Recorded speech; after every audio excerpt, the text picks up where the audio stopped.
بسم اللہ الرحمن الرحیم۔ سورۃ الکوثر مکیہ۔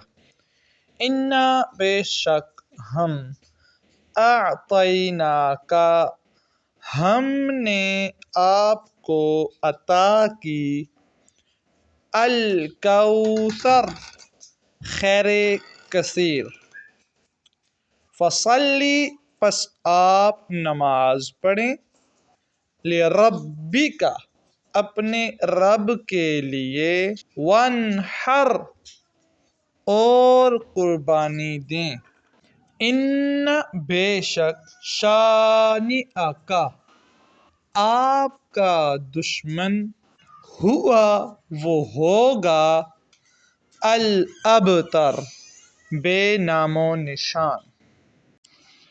انا اعطیناک الکوثر بے شک ہم نے آپ کو خیر کثیر عطا فرمائی، پس آپ فصلی لربک وانحر پس آپ اپنے رب کے لیے نماز پڑھا کریں اور قربانی دیا کریں۔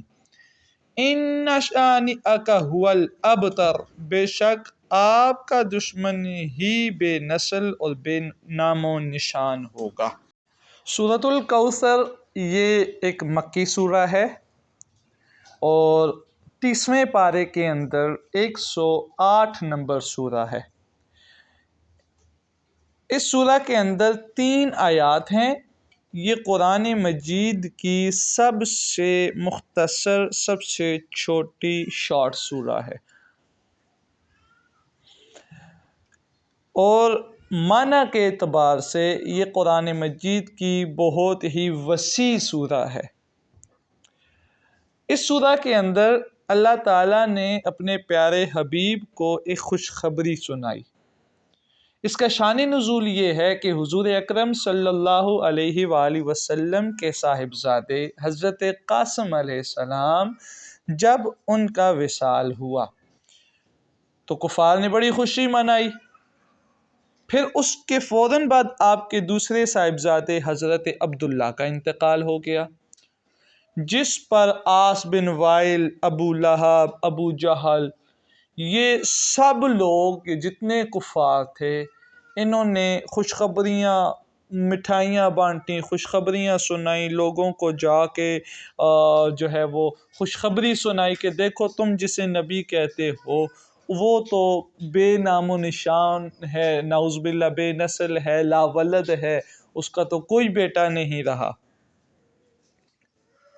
تو اب جب وہ ان کا وصال ہو جائے گا، وہ اس دنیا سے چلے جائیں گے، تو ان کے پیچھے ان کا نہ کوئی خاندان رہے گا، نہ کوئی بچہ رہے گا، نہ کوئی اولاد رہے گی، تو اس لیے وہ بے نام و نشان ہو جائیں گے، ان کا نام ہی مٹ جائے گا، ٹھیک ہے۔ اور پھر اس نے کافروں کو کہا کہ جب ان کا وصال ہو جائے گا تو تم ساروں کی جان چھوٹ جائے گی۔ تو اب جو ہے ابو لہب، ابو جہل، عاص بن وائل، بڑے بڑے جو سردار تھے، انہوں نے خوشخبری جو ہے وہ لوگوں کو سنائی، مگر اللہ تعالیٰ نے اس کا جواب قرآن مجید کے اندر دیا۔ اللہ تبارک و تعالیٰ نے ان لوگوں کو جواب دیا کہ تم لوگ جو حضور اکرم صلی اللہ علیہ وآلہ وسلم کو لا ولد کہتے ہو، حضور صلی اللہ علیہ وآلہ وسلم وہ ہیں جن کو ہم نے کوثر عطا فرمایا۔ اب اس کوثر کے بہت سارے معنی ہیں۔ کوثر کا ایک معنی حوض کوثر ہے جو قیامت کے دن، حشر کے دن حضور اکرم صلی اللہ علیہ وآلہ وسلم اپنے ہاتھوں سے اپنی امتیوں کو جو وہ کوثر، جام کوثر پلائیں گے، وہ جو پانی پلائیں گے، جس کے بارے میں حدیث ہے کہ وہ ابیض اللبن ہے، یعنی کہ وہ دودھ سے زیادہ جو ہے سفید ہے، ٹھیک ہے، پھر اسی طریقے سے اور مسک سے زیادہ خوشبو والا ہے، اور شہد سے زیادہ میٹھا ہے، اور حضور وہ اپنے ہاتھوں سے جب پلائیں گے تو اصل جو بات ہے، اصل جو اس کی تاثیر ہے، وہ تو حضور کے ہاتھوں کی ہے۔ تو وہ حوض کوثر ہے جو اللہ تعالیٰ نے اپنے پیارے حبیب کو عطا فرمایا۔